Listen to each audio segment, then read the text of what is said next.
अस्सलाम वालेकुम। Good evening students. आज का जो हमारा टॉपिक है वो है फंक्शनल ग्रुप्स।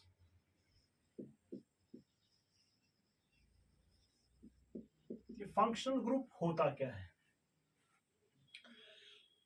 एन एटम और a group of atoms. An atom or a group of atoms in a molecule which highly determines its chemical property is known as functional group.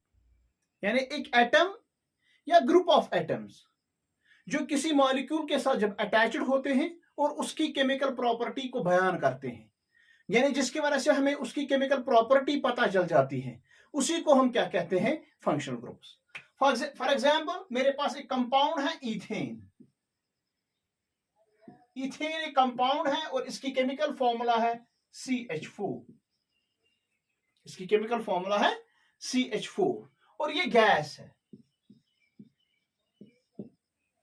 अब अगर मैं इसी के साथ एक फंक्शनल ग्रुप अटैच करता हूं, ये बनता है, अगर इथेनॉल होगा यानी CH3OH, यानी मैंने अब इसके साथ अटैच किया OH ग्रुप, अल्कोहल ग्रुप, जिसकी वजह से जो ये इथेनॉल बन गया, इथेन से ये इथेनॉल बन गया, ये अब लिक्विड है।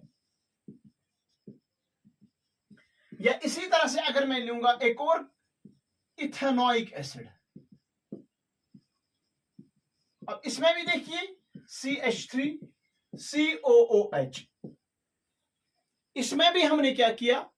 इसकी केमिकल फॉर्मूला चेंज की। कैसे? CH3C डबल बॉन्ड O और OH। इसमें ये जो है ये कंपाउंड या एटम या मॉलिक्यूल जिसको हम कहेंगे ग्रुप ऑफ एटम्स, इसके साथ अटैच हो गए और जिसकी वजह से इसकी केमिकल प्रॉपर्टी चेंज हो जाती है। यानी इथेन था, CH4 था, खाली इसी इथेन के साथ कहीं पे OH कहीं पे OOH अटैच हो जाता है और हमारे पास इसकी केमिकल प्रॉपर्टी ही पूरी तरह से चेंज हो जाती है। इसी को अगर मैं दूसरे तरीके से लिखूं,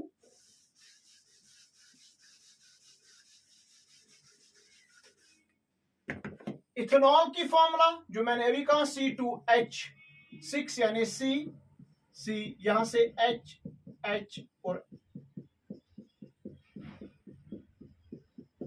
ये है इथेनॉल यानी इथेन। इथेन की फॉर्मूला है इथेन। शायद मैंने लास्ट टाइम लिखा था CH4, वो तो मीथेन है लेकिन असल में इथेन है C2H6, यानी 2 कार्बन इसमें अटैच्ड है। तो जब हम इथेन की फॉर्मूला लिखते हैं तो वो इस तरह से इसका स्ट्रक्चर बनता है। जब इथेनॉल लिखेंगे, देखिए इसमें से इसमें फर्क क्या है?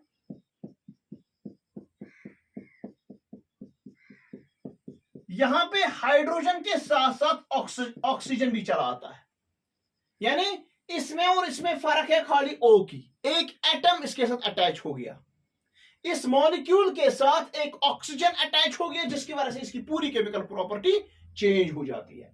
या इथेनोइक एसिड अगर मैं लिखूंगा, इथेनोइक एसिड में क्या हम देखते हैं?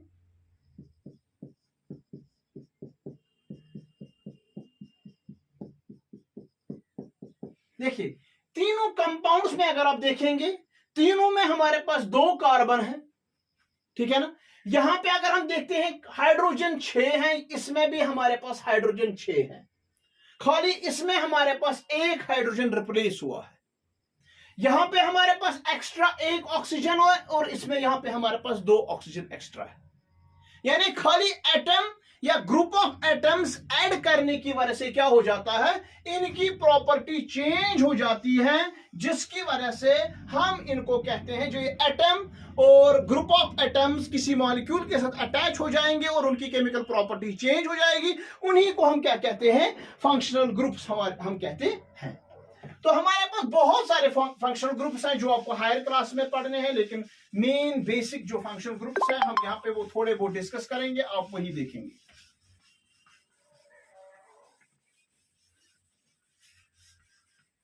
देखिए हेलोजेंस है हमारे पास। हेलोजेंस में आएगा क्लोरीन, ब्रोमीन, आयोडीन, फ्लोरीन, ये हमारे पास हेलोजेंस है। यानी जब भी ये किसी मॉलिक्यूल के साथ, किसी कंपाउंड के साथ अटैच होते हैं, ये Cl की फॉर्म में, ब्रोमीन B की फॉर्म में, आयोडीन I की फॉर्म में, फ्लोरीन F की फॉर्म में, पूरी तरह से। और जब भी ये जुड़ेंगे तो इनकी नेमिंग में चेंज आ जाएगी, वो क्लोरो, ब्रोमो, आयोडो और फ्लोरो बनेगा। लाइकवाइज हमारे पास अल्डिहाइड्स हैं।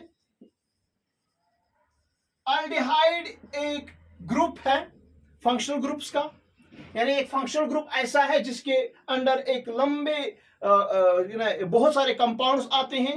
उन तमाम कंपाउंड्स को हम अल्डिहाइड कहते हैं।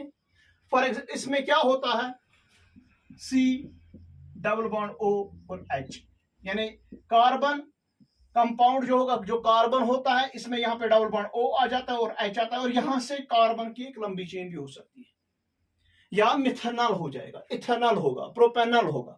तो इस तरह से हमारे पास बहुत सारे, जब हम इनकी नेमिंग करेंगे तो उस वक्त हम देखेंगे पूरी तरह से। फिलहाल हमें इनको याद रखना है। अल्डिहाइड की जो पहचान है वो क्या है, जो पहले ही कार्बन पे डबल बॉन्ड O होगा और H होगा, हम पहचानेंगे कि ये अल्डिहाइड कंपाउंड है। इसके अंदर बहुत सारे आएंगे, हम ये नहीं कह सकते हैं कि इथेनॉल है तो खाली यही एक अल्डिहाइड है, नहीं। इथेनॉल, प्रोपेनॉल, ब्यूटेनॉल, पेंटेनॉल, तो जहां पे भी हमें कार्बन के साथ डबल बॉन्ड और H मिलेगा तो हमें यहां पे कंफर्म हो जाता है कि ये अल्डिहाइड फैमिली से बिलोंग करता है। तो यानी जो ये फंक्शनल ग्रुप इसके साथ अटैच्ड है वो क्या है, अल्डिहाइड का क्या कहते हैं उसको, फंक्शनल ग्रुप है। उसके बाद कीटोन है। कीटोन में क्या होता है, कार्बन में डबल बॉन्ड O तो होगा, इन और इसमें फर्क देखिए, इसमें और इसमें फर्क क्या है। यहां पे कार्बन, यहां से कार्बन की एक लंबी चेन हो सकती है, या हाइड्रोजन भी, लेकिन यहां पे दोनों साइड से कार्बन होंगे। यहां पे अगर एक साइड से हाइड्रोजन आ गया, अगर यहां पे एक साइड से हाइड्रोजन आ गया तो फिर ये अल्डिहाइड ग्रुप बनेगा। यहां पे कीटोन में क्या होता है, कीटोन जो डबल बॉन्ड O होता है वो हमेशा मिडल वाले कार्बन पे होता है, ये एंड वाले कार्बन पे यानी स्टार्टिंग वाले कार्बन पे नहीं होता है, बल्कि ये मिडल वाले कार्बन पे कहीं पे भी हो सकता है। फॉर एग्जांपल अगर मैं यहाँ पे एक चेन बनाता हूं, यानी यहां पे अगर डबल बॉन्ड O आ गया, ये पहला कार्बन है, तो फिर ये कीटोन नहीं बल्कि अल्डिहाइड कहलाएगा। अगर यहां पे आ गया डबल बॉन्ड, यहां पे आ गया डबल बॉन्ड O, इन दो जगहों पे, तो फिर ये कीटोन बनेगा। लेकिन अगर यहां पे आएगा तो फिर ये फिर से अल्डिहाइड बनेगा। यानी स्टार्ट और एंड पे आएगा, जिसको एक साइड से हाइड्रोजन होगा तो फिर वो अल्डिहाइड कहलाता है। लेकिन अगर मिडल वाले कार्बन पे कहीं पे भी हमारे पास डबल बॉन्ड O आ जाता है तो फिर वो अल्डिहाइड नहीं बल्कि कीटोन कहलाता है। उसके बाद नेक्स्ट है हमारे पास कार्बोक्सिलिक एसिड।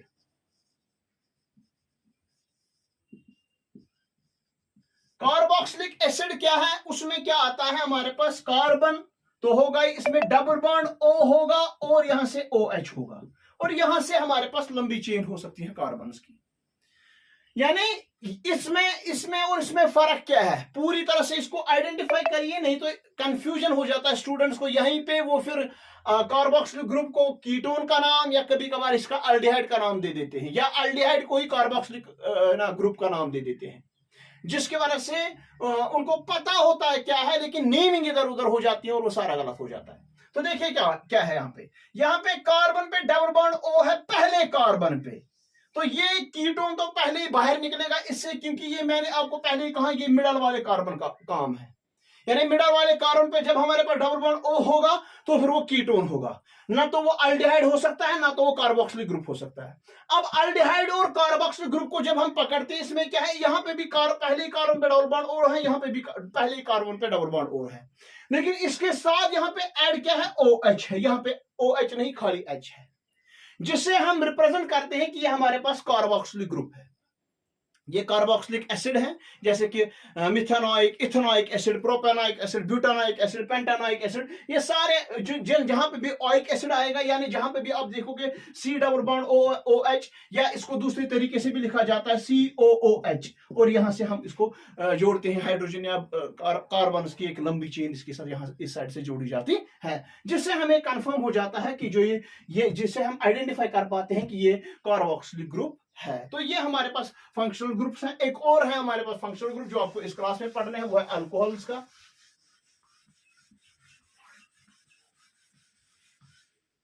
वो अल्कोहल्स का क्या है,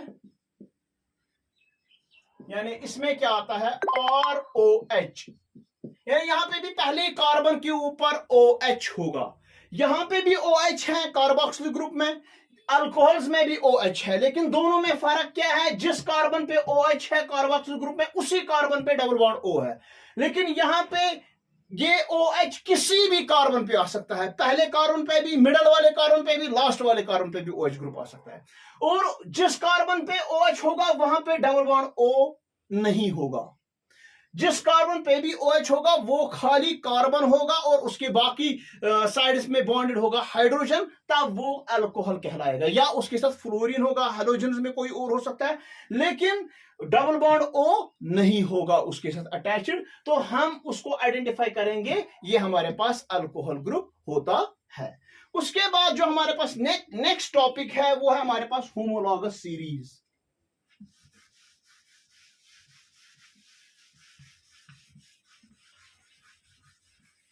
देखिए, आपने अगर याद होगा, अपने क्लास 10th में आपने मैथमेटिक्स में एक चीज पढ़ी है, अरिथमेटिक प्रोग्रेशन।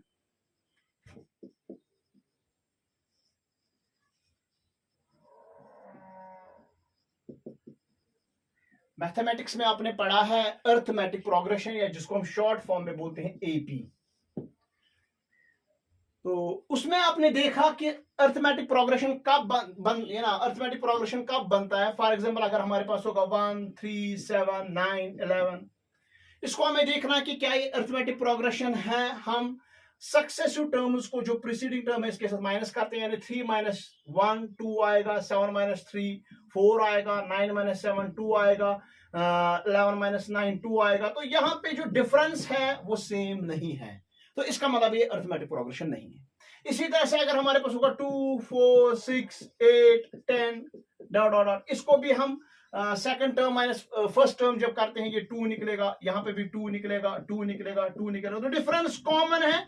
जब भी डिफरेंस कॉमन निकलती है तो उसको हम कहते हैं ये अरिथमेटिक प्रोग्रेशन है। लाइकवाइज अब यहां पे क्या है, जो होमोलॉगस सीरीज, ये इसी जैसा थोड़ा कंसेप्ट है कि हमारे पास एक पर्टिकुलर ग्रुप से बिलोंग जो कंपाउंड्स होंगे, यानी फॉर एग्जाम्पल हम अल्कोहल लेंगे, हम कीटोन लेंगे, हम कार्बोक्सिलिक ग्रुप लेंगे, हम कोई भी ग्रुप लेंगे, और उसके बाद जब हम उनमें सक्सेसिव कंपाउंड्स में आपस में डिफरेंस देखते हैं। फॉर एग्जाम्पल, अगर मैं देखूंगा मैं अल्कीन की बात करूंगा फिलहाल, अल्कीन्स में जो सिंपलेस्ट होता है वो है मीथेन, फिर है ईथेन, फिर है प्रोपेन, फिर ब्यूटेन, कंटिन्यूसली चलेगा। जब इसकी मैं फॉर्मूला लिखूंगा, मीथेन की CH4, C2H6, C3H8 और C4H10, इस तरह से हमारे पास बनेंगे। तो जब मैं इनमें सेकंड टर्म में से फर्स्ट टर्म को माइनस करता हूं, जब मैं डिफरेंस इनको देखता हूं, डिफरेंस में मुझे क्या निकलता है, CH2, इसमें डिफरेंस निकलेगी, यहां पे भी निकलेगी CH2 की डिफरेंस, और यहां पे भी निकलेगी CH2 की डिफरेंस। और जब मैं इनको एटॉमिक मासेस के मॉलिक्यूलर मास की डिफरेंस निकालता हूं, जो C2H6 और CH4 का मॉलिक्यूलर मास का जो डिफरेंस है वो है 14 एटॉमिक मास यूनिट। यहां पे भी मैं देखूंगा 14 एटॉमिक मास यूनिट, और यहां पे भी मैं देखूंगा ये भी 14 एटॉमिक मास यूनिट बन जाता है। यानी इसका मतलब है कि जब भी हम कोई भी ग्रुप लेंगे, अल्केन लेंगे, अल्कीन लेंगे, अल्काइंस लेंगे, और उनके सक्सेसिव जो कंपाउंड्स हैं, मॉलिक्यूल्स हैं, उनके बीच में जो डिफरेंस देखी जाती है, उनके बीच में जो डिफरेंस हमें निकलती है वो है CH2, या एटॉमिक मास, मॉलिक्यूलर मासेस की जब डिफरेंस चेक करते हैं वहां पे हमारे पास निकलता है 14 एटॉमिक मास यूनिट। तो वो ये एक सीरीज बन गई यहां पे, जिस तरह से अरिथमेटिक प्रोग्रेशन एपी सीरीज हमारे पास बन जाती है जिनके बीच में डिफरेंस कॉमन होता है, हम उसको कहते हैं एपी। लाइकवाइज जब भी एक कंपाउंड्स की सीरीज होगी, एक पर्टिकुलर ग्रुप ऑफ कंपाउंड, यानी अल्डिहाइड लेंगे तो खाली अल्डिहाइड की सीरीज चेक करेंगे हम, कीटोन लेंगे तो कीटोन की सीरीज चेक करेंगे हम, अल्केन लेंगे तो अल्केन, अल्कीन, अल्काइन, इसी तरह से एक पर्टिकुलर सीरीज में जब हम डिफरेंस चेक करते हैं वहां पे जो हमारे पास जो डिफरेंस निकलती है वो CH2 है या 14 एटॉमिक मास यूनिट। तो इसी को हम क्या कहते हैं, होमोलॉगस सीरीज कहा जाता है इसको। तो मैं एक इस तरह से यहां पे एक चेक करूंगा आपके लिए कि किस तरह से यहां पे डिफरेंस निकलती है। देखिए C2H6 की अगर हम बात करेंगे, माइनस करेंगे इसमें से CH4, तो क्या निकलेगा, यहां पे 2 C है और 1 C, यानी 2 कार्बन और 1 कार्बन में से जब डिफरेंस करेंगे तो वहां पे 2 में से 1 तो 1 बचेगा। लाइकवाइज जब H6 में से H4 डिफरेंस होगा तो वहां पे CH2 ही बचेगा। ये तो है एटॉमिक, नंबर ऑफ एटम्स की जब हम डिफरेंस करते हैं तो हमारे पास क्या निकल आता है। अब अगर इसको मॉलिक्यूलर मास की डिफरेंस चेक करेंगे, कार्बन का 12 आता है, 2 से मल्टीप्लाई करेंगे 6 into 1, जब माइनस किया जाएगा इसमें से ये कार्बन का 12 है प्लस 4 into 1, वो क्या निकलेगा, 12 2 24 प्लस 6 माइनस 12 प्लस 4 होता है 16, 30, ये बनेगा 30 minus 16 that is equal to 14, यानी 14 एटॉमिक मास यूनिट हमारे पास निकला है। चाहे आप इसमें से इसको माइनस करें, इसमें से ये माइनस करें, इसमें से ये माइनस, जिस तरह से हम अरिथमेटिक प्रोग्रेशन में माइनस करते हैं, डिफरेंस देखते हैं, लाइकवाइज हम यहां पे भी वही डिफरेंस चेक करते हैं, तो हमारे पास नंबर ऑफ एटम्स के हिसाब से जो हमारे पास जो डिफरेंस निकलती है वो है CH2, और जब हम मॉलिक्यूलर मास की डिफरेंस देखते हैं वह 14 एटॉमिक मास यूनिट हमारे पास निकल आता है। तो ये हमें यहां पे रिप्रेजेंट करता है क्या, ये अरिथमेटिक होमोलॉगस सीरीज है। उसके बाद जब हम नेक्स्ट टॉपिक की ओर चलते हैं वो है नेमिंग, नोमेनक्लेचर, यानी जब भी हम नेमिंग करेंगे कंपाउंड्स की तो किस तरह से हम नेमिंग करेंगे। वो क्या है हमारे पास,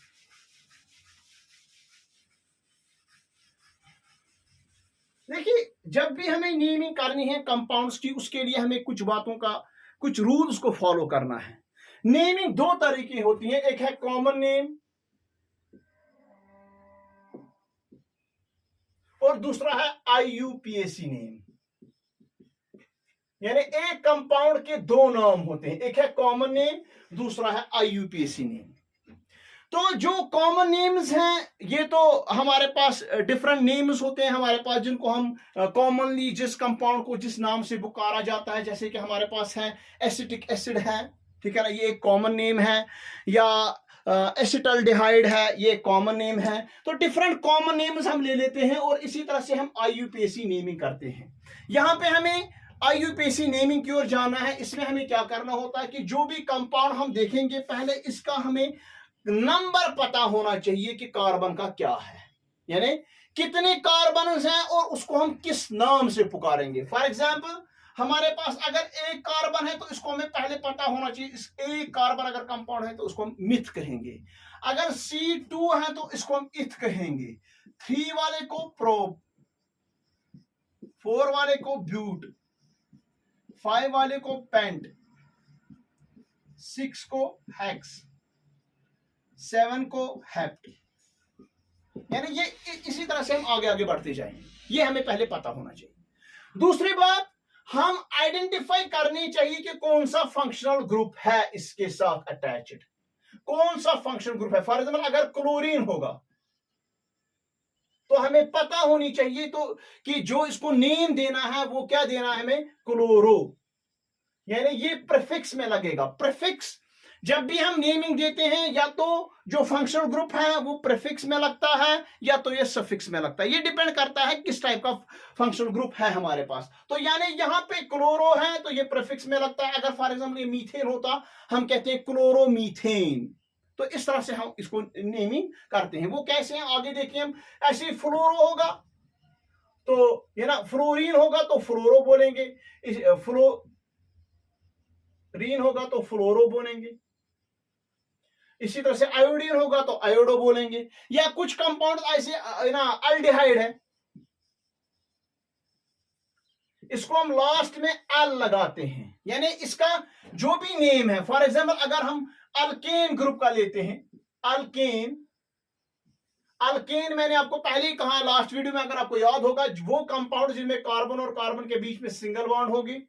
और जब हम अल्केन में अल्डिहाइड ग्रुप देखेंगे, यानी अगर हर जगह पे कार्बन कार्बन में सिंगल बॉन्ड है तो फिर ये अल्केन कहलाएगा। और वहां पे अगर कहीं पे अल्डिहाइड ग्रुप जुड़ा है तो अल्केन का जो लास्ट वाला ई है ये कटता है और उसकी जगह अल आता है, ठीक है ना। जैसे कि मीथेन अगर होगा तो वो बनेगा मिथनल, मिथनल, थाई मीथेन, इसका ई कटा और बन गया ये मिथनल। लेकिन ये तब जब इसके साथ इस पे मीथेन के ऊपर क्या होगा, इसके साथ कौन सा ग्रुप अटैच्ड होगा, अल्डिहाइड ग्रुप इसके साथ अटैच्ड होगा।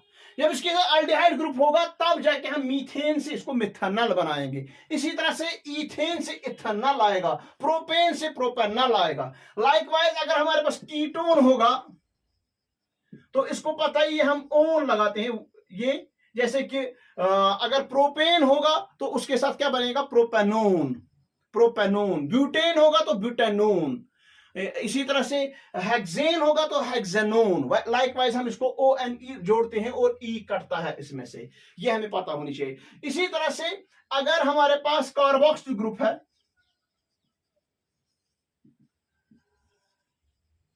तो जब इसको, अगर ये किसी अल्केन के साथ जुड़ा हुआ है तो इसके साथ, या किसी भी ग्रुप के साथ, अल्केन, अल्कीन, अल्काइन, तो जो उसको नेम दिया जाता है सफिक्स में लगाया जाता है ओइक एसिड। जैसे butanoic acid, pentanoic acid, ethanoic acid, methanoic acid, propanoic acid, यानी शॉर्ट में ई कटता है और उसके साथ ये ओइक एसिड वगैरह जुड़ता है। तो इस तरह से हमारे पास ये फंक्शनल ग्रुप्स बन जाते हैं। तो इस तरह से हम करते हैं इनकी डिफरेंट नेमिंग। इसमें पहले हमें पता होनी चाहिए कि नंबर ऑफ कार्बन्स कितने हैं, और उसके बाद हम आइडेंटिफाई करनी चाहिए कि कितने, कौन सा फंक्शनल ग्रुप इसके साथ अटैच्ड होता है। उसके बाद हम क्या देखते हैं कि जब भी हमारे पास कोई कंपाउंड होगा तो हम उसकी लॉन्गेस्ट पॉसिबल चेन सिलेक्ट करते हैं। यानी जब भी हमें देखना है तो हमें देखना है कि लॉन्गेस्ट चेन जो है वही सिलेक्ट करेंगे। इसका मतलब क्या होता है, देखिए आपने लास्ट वीडियो में पढ़ा कि हमारे पास जो ये कार्बन कंपाउंड्स होते हैं ये दो तरीके, तीन तरीके के होते हैं। एक होता है हमारे पास स्ट्रेट चेन वाले, दूसरा होता है ब्रांचेड चेन वाले, और तीसरा होता है हमारे पास रिंग में जो हमारे पास कंपाउंड्स होते हैं, साइक्लिक कंपाउंड्स होते हैं। तो जो ये स्ट्रेट चेन में तो हम सीधे नाम दे सकते हैं, लेकिन इसमें हम नंबरिंग किस तरह से देंगे, इसमें भी स्ट्रेट चेन तो देखनी है, लेकिन इसके साथ देखना है कि अगर हमारे पास इस पे जुड़ा हुआ है ये ना फंक्शनल ग्रुप, तो उस वक्त हमें नंबरिंग का खास ख्याल रखना है कि लोवेस्ट नंबर इसके ऊपर आना चाहिए। देखिए अगर मैं एक सिंपल यही कार्बन लिखूंगा, ये कंपाउंड, कार्बन कंपाउंड यहाँ पे भी है, ऊपर भी है। देखिए दोनों में क्या फर्क है, इसमें फंक्शनल ग्रुप है कार्बोक्सिल ग्रुप, यहाँ पे नहीं है। ये सेम कार्बन हर जगह पे है, ये अल्केन ग्रुप है, ठीक है ना, और यहाँ पे कार्बोक्सिलिक एसिड ग्रुप है यहाँ पे हमारे पास। तो जब इसकी नंबरिंग करेंगे हम यहां से भी कर सकते हैं 1 2 3 4, या यहां से भी 1 2 3 4, कोई फर्क नहीं पड़ेगा, क्योंकि यहाँ पे भी सारे कार्बन वही है, यहां से भी वही सारे कार्बन है, और हर एक कार्बन पे वही हाइड्रोजन जुड़ा हुआ है। लेकिन जब मैं ऊपर वाले की बात कर रहा हूं, इस कंपाउंड की बात कर रहा हूं, यहां पे हम देखेंगे अगर मैं यहां से नंबरिंग करूंगा 1 2 3 4, यानी पहला नंबर आया किसको, कार्बोक्सिलिक कंपाउंड वाले, कार्बोक्सिलिक वाले कार्बन को। और अगर मैं यहां से करूंगा 1 2 3 4 तो इसी को लास्ट नंबर मिलता है। यहां पे जब हम नंबरिंग देते थे सेम वही कार्बन, यहां पे भी है वही कार्बन, कोई फर्क नहीं है इन दो कार्बन में, लेकिन यहां पे कार्बन और कार्बन में फर्क है, या इसके साथ फंक्शनल ग्रुप अटैच्ड है।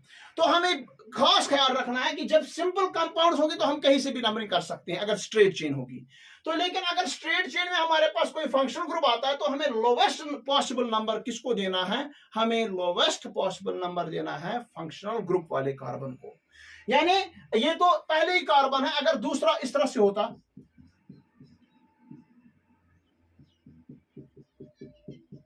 अगर यहां पे हमारे पास कीटोन वाला होता,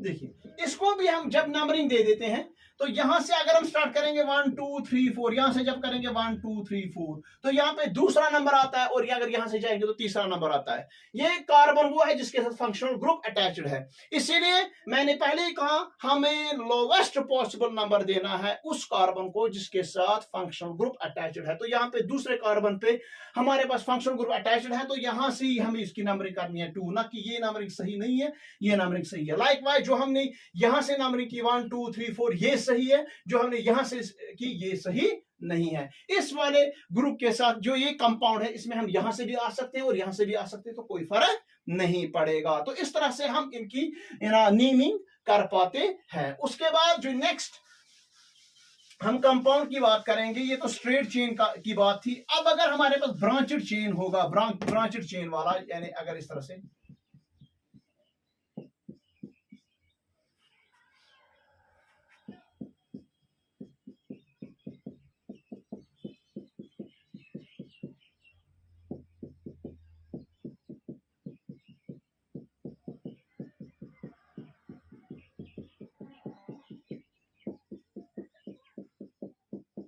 तो जब भी हमें ब्रांचेड चेन की बात करनी है तो हमें नंबरिंग स्ट्रेट, मैंने पहले ही कहा आपको ना, जितनी भी जो स्ट्रेट चेन है लॉन्गेस्ट पॉसिबल चेन हमें सिलेक्ट करनी है। जो भी ब्रांचेड चेन होगा या कोई भी होगा लॉन्गेस्ट पॉसिबल चेन सिलेक्ट करनी है।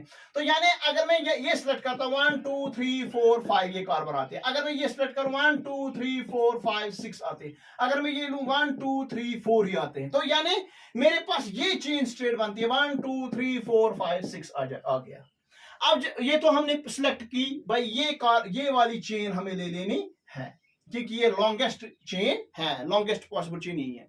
लेकिन अब इसमें कार्बन के साथ एक अटैच्ड ब्रांच है, तो अब हमें इसका खास ख्याल रखना है कि इसको लोवेस्ट नंबर आना चाहिए। यानी जब भी हम नंबरिंग करेंगे 1 2 3 पे आएगा, जब यहां से करेंगे 1 2 3 4 पे आएगा, तो यानी हमारे पास नंबरिंग ये जाएगी 1 2 3 4 5 6। तो इसका नेम जो आएगा तीसरे कार्बन पे हमारे पास ये कार्बन है, एक कार्बन वाले जिसको अल्कीन की जगह अब ये अल्काइल है, यानी ये बन गया हमारे पास 3